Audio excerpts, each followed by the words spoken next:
નવનીતભાઈ ઉપર જીવલેણ હુમલો થયો અને આ બગદાણા વિવાદમાં અંતે જયરાજ આહિરની ગઈકાલે ધરપકડ કરવામાં આવી અને અત્યારે હાલ આ સમગ્ર મામલે પરસોત્તમભાઈ સોલંકીનું એક નિવેદન સામે આવ્યું છે।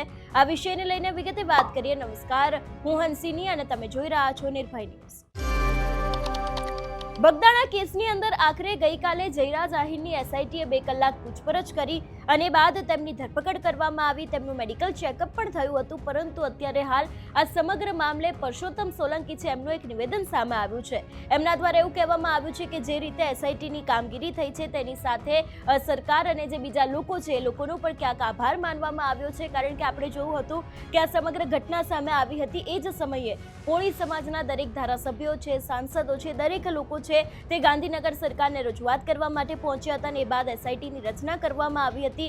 છેલ્લા ઘણા સમયથી એસઆઈટી છે તે પોતાની કામગીરી કરી રહી હતી, તપાસ કરી રહી હતી અને અંતે ગઈકાલે ઘણા બધા પુરાવાઓને આધારે આપણે જોયું હતું કે જયરાજ આહિરની ધરપકડ કરવામાં આવી।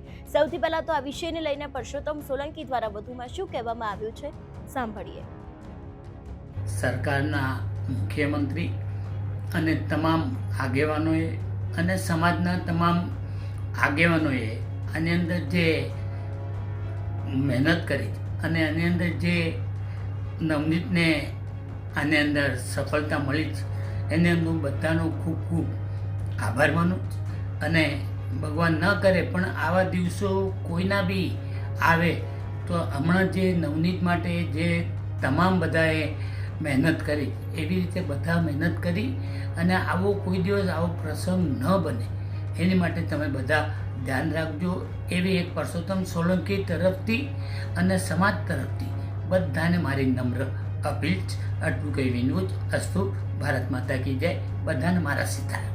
સરકારના મુખ્યમંત્રી અને તમામ આગેવાનોએ અને સમાજના તમામ આગેવાનોએ આની અંદર જે મહેનત કરી અને આની અંદર જે નવનીતને આની અંદર સફળતા મળી છે એને હું બધાનો ખૂબ ખૂબ આભાર માનું અને ભગવાન ન કરે પણ આવા દિવસો કોઈના બી આવે તો હમણાં જે નવનીત માટે જે તમામ બધાએ મહેનત કરી એવી રીતે બધા મહેનત કરી અને આવો કોઈ દિવસ આવો પ્રસંગ ન બને એની માટે તમે બધા ધ્યાન રાખજો એવી એક પરસોત્તમ સોલંકી તરફથી અને સમાજ તરફથી બધાને મારી નમ્ર અપીલ છે। આટલું કહી વિનોદ અસ્તુ। ભારત માતા કી જય। બધાને મારા સીતારામ।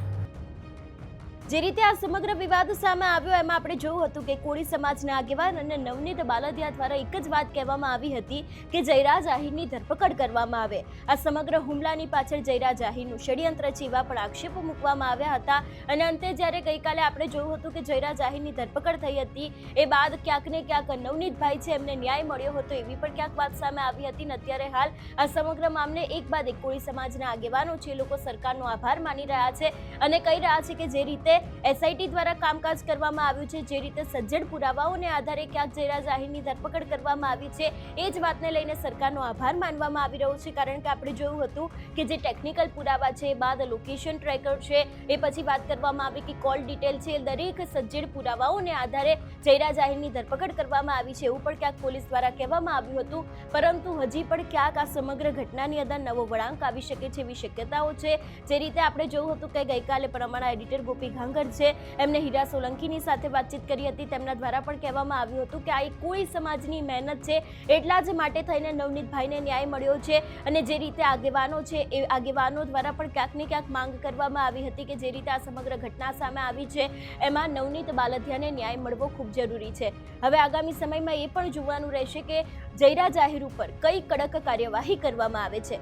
તમારું શું માનવું છે આ વિષયને લઈને અમને કમેન્ટ કરીને ચોક્કસ જણાવજો। તેની સાથે અમારી ચેનલ નિર્ભય ન્યૂઝને લાઇક, શેર અને સબસ્ક્રાઇબ કરવાનું ભૂલશો નહીં। નમસ્કાર।